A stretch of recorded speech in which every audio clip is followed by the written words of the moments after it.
Bismillahirrahmanirrahim. Assalamualaikum warahmatullahi wabarakatuh. Salam sejahtera. Salam keluarga Malaysia. Pertama sekali saya mengucapkan terima kasih kepada rakan-rakan media yang turut dapat bersama pada tengah hari ini.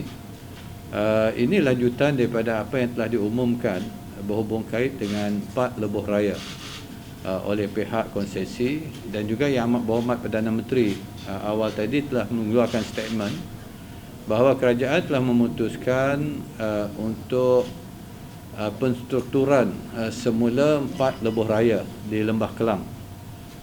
Detailnya nanti saya akan nyatakan.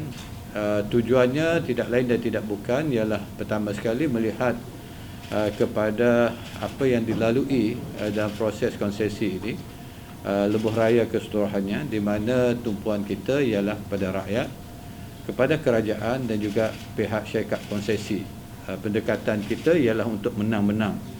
Dan untuk itu saya, seperti mana dikatakan oleh Yang Amat Berhormat Perdana Menteri, bahawa tiada lagi kenaikan tol untuk 4 lebuh raya ini bila diluluskan oleh dalam kabinet untuk penstrukturan semula. 4 lebuh raya yang terlibat ialah Gesas, yang mana Gesas Sdn Bhd menguruskan lebuh raya Shah Alam, ataupun singkatannya Kesas. Lingkaran Trans Kota Sdn Bhd yang menguruskan lebuh raya Damansara Puchong LDP. Sistem Penyurian Trafik KL Barat Sdn Bhd yang menguruskan lebuh raya Skim Penyurian Trafik Kuala Lumpur ataupun SPRINT, dan juga syarikat mengurus air banjir dan terowong Sdn Bhd yang menguruskan sistem pengurusan air banjir dan terowong yang dikenali sebagai SMART. Jadi saya dengan ini mengalu-alukanlah supaya syarikat konsesi boleh datang ke depan juga untuk sama-sama mendekati dan kita melihat kembali kepada semua pengurusan lebuh raya betul. Jadi pada hari ini satu syarikat swasta, iaitu Amanat Lebuh Raya Berhad ataupun singkatannya ALR, yang dipengerusikan oleh Bahagia Tan Sri Azlan Muhammad Zainul, di mana kesemua pemegang saham ALR ini tidak berasaskan keuntungan ataupun not for profit, telah pun menawarkan untuk membeli 100% ke semua 4 syarikat konsesi tersebut. Melalui kaedah penstrukturan semula ini, tiada lagi pemegang saham yang berorientasikan keuntungan yang akan melibatkan pulangan pada pemegang saham dalam apa jua bentuk seperti dividen.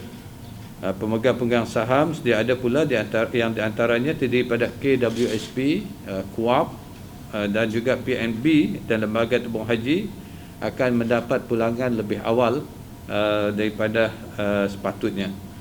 Kajian juga tidak mengabaikan obligasi di dalam perjanjian konsesi sedia ada, kerana ianya akan memberikan imej negatif kepada para pelabur yang akan menyebabkan kekurangan minat pelabur untuk melabur di Malaysia.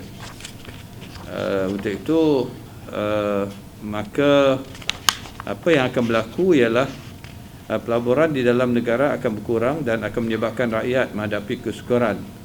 Ini selaras dengan dasar penswastaan, di mana syarikat swasta masih lagi tanggungan mengendalikan operasi dan menyegara lebuh raya berkenaan. Kerajaan juga telah memastikan bahawa ALR perlu menyerap ke semua kaki tangan sedia ada yang sedang berkhidmat di bawah keempat-empat syarikat konsesi berkaitan.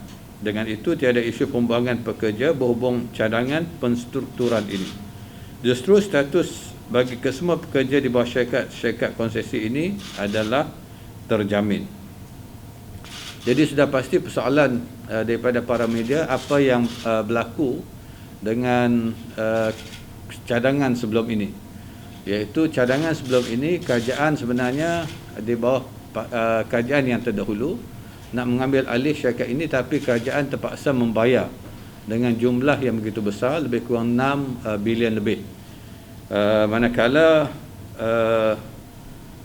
tempoh konsesi juga mungkin akan dilanjutkan. Sebab itu bila kita melihat kepada perkara ini, kita telah berunding semula. Keputusan terdahulu kabinet memutuskan untuk perundingan semula, dan alhamdulillah dengan penstrukturan yang telah dipersetujui ini, maka ianya tidak akan melibatkan kerajaan membayar apa-apa bayaran kepada syarikat konsesi. Malahan syarikat konsesi akan meneruskan dengan pengambilan oleh ALR ini, mereka akan terus menguruskan operasi dan maintenance semua lebuh raya yang saya nyatakan tadi, yang 4 buah, dan mereka juga akan memastikan bahawa semua kaki tangan akan dikekalkan, dan tiada jaminan daripada kerajaan sebagaimana yang berlaku terdahulu. Dan kalau kita ingat, apa yang akan berlaku ialah di bawah perjanjian sedia ada, syarikat konsesi boleh menaikkan kadar tol dalam tempoh 5 ke 7 tahun. Tiap-tiap 5 ke 7 tahun akan berlaku kenaikan tol. Sekarang ni apa yang kita lakukan ialah tiada lagi kenaikan tol. Tol yang sedia ada akan dikekalkan sehingga tamat tempoh konsesi. Itu yang akan berlaku. Tiada lagi kenaikan tol, dan apa-apa yang berlaku nanti dari segi tempoh lanjutan ini pun tidak secara automatik. Walaupun ada 4 highway ini, ada 3 dilanjutkan tempoh, ada 1 lagi highway akan dipendekkan tempoh mengikut kadarnya, tapi ianya tidak akan berlaku secara automatik. Kementerian Kerja Raya akan memantau dan melihat the actual traffic report nanti. Di situ nanti baru kita akan tentukan. Maknanya bila ianya telah selesai membayar hutang, maka highway ini akan diserahkan kembali kepada kerajaan.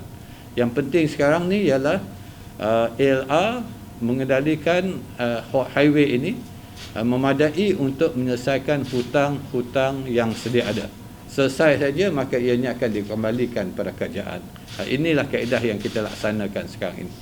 Jadi untuk itu saya memang menyuruhlah supaya syarikat konsesi yang lain melihat juga kaedah ini, dan insya-Allah ada lagi beberapa highway yang sedang kita rundingkan dan insya-Allah akan dapat dimuktamadkan dalam masa yang terdekat. Jadi dengan itu juga kerajaan menganggarkan, sebab tiada lagi pampasan akan dibayar, kita akan dapat menjimatkan lebih kurang dalam anggarannya 4.3 bilion kepada kerajaan. Dan dengan penjimatan ini, maka duit-duit ataupun kewangan yang ada, kerajaan dapat memfokuskan untuk membina infrastruktur yang lain bagi kemudahan rakyat kita. Jadi fokusnya pada hari ini ialah pertama sekali kemudahan pada rakyat. Kita dah tahu bahawa 4 highway ini tiada lagi kenaikan tol. Yang kedua, ianya adalah situasi menang-menang, di mana syarikat konsesi ataupun ALR yang akan dipertanggungjawabkan, dan kita mendoakan supaya mereka dapat muktamadkan pengambilan alih highway ini. Dan dengan pengambilan alih ini, mereka akan meneruskan operasi supaya khidmat kepada pengguna lebuh raya akan dapat diberi jaminan dari segi keselesaan dan juga keselamatan. Dan yang ketiganya, ianya memberi penjimatan juga pada kerajaan yang akhirnya akan memberi kesejahteraan dan dibalikkan pada rakyat dengan pembangunan infra yang lain. Okey, nanti saya bagi statement yang penuh lah. Ada soalan? Ya. Yeah.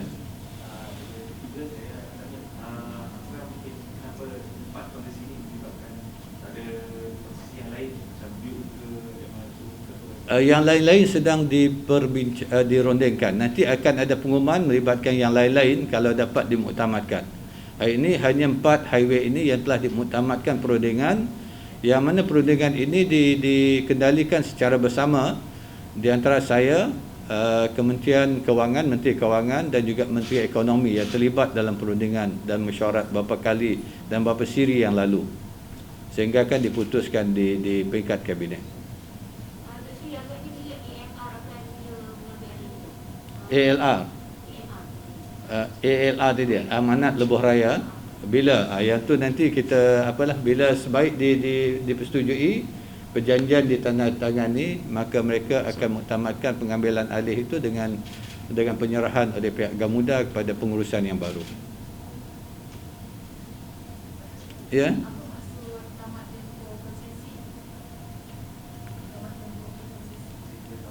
Sehingga tempoh konsesi sekarang ni kan saya katakan tadi, bila perundingan ini konsesi yang sedia ada akan dilanjutkan tempoh sehingga 5 ke 10 tahun. Ada satu yang akan dipendekkan tempoh sebenarnya. Itu ialah tempoh yang kita lanjutkan. Tapi ianya tidak secara automatik. Yang final apa nanti bila kita mengirakan jumlah lalu lintas yang menggunakan highway tersebut, dan bila saja pinjaman diselesaikan, maka ianya boleh tamat tempoh lebih awal daripada tempoh konsesi. Sebab itu saya menggunakan kaedah tamat tempoh konsesi. Maknanya maksimum lanjutan daripada yang sedia ada 5 ke 10 tahun. Kalau mereka dapat selesaikan hutang lebih awal, maka ianya akan dapat ditamatkan lebih awal daripada itu. Ianya bergantung nanti pada audit daripada traffic flow yang melalui laluan tersebut. Sebab asalnya sekarang ni adalah company ini adalah non-profit. Dia tak ada perlu bayar dividen lagi kemudian hari. Hanya untuk menyelesaikan, pertama, untuk menguruskan operasi highway tersebut, memastikan keselesaan dan keselamatan pengguna. Kedua, menyelesaikan masalah hutang-hutang syarikat kepada pelabur-pelabur lah, pemberi pinjaman.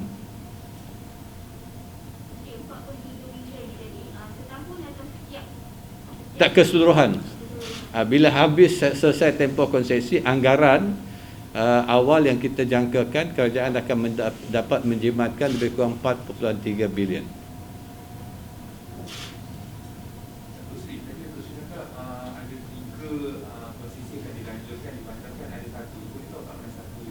Smart akan lebih tamat tempoh lebih awal daripada apa yang tiga-tiga lagi adalah dilanjutkan.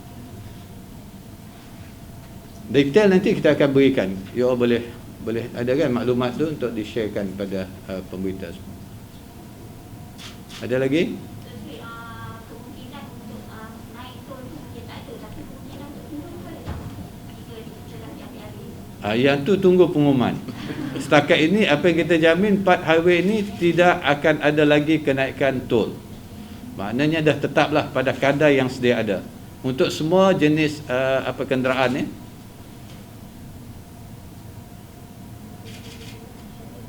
Kan dia ada fleksibel apa juga kan. Yang tu pun kekal lah amalan sekarang. Alright. Ada lagi? Jadi headline tiada lagi kenaikan tol untuk 4 highway ni. Jangan cerita lain-lain. Ini untuk kebaikan semua, jelas. Alright. Terima kasih. Sama.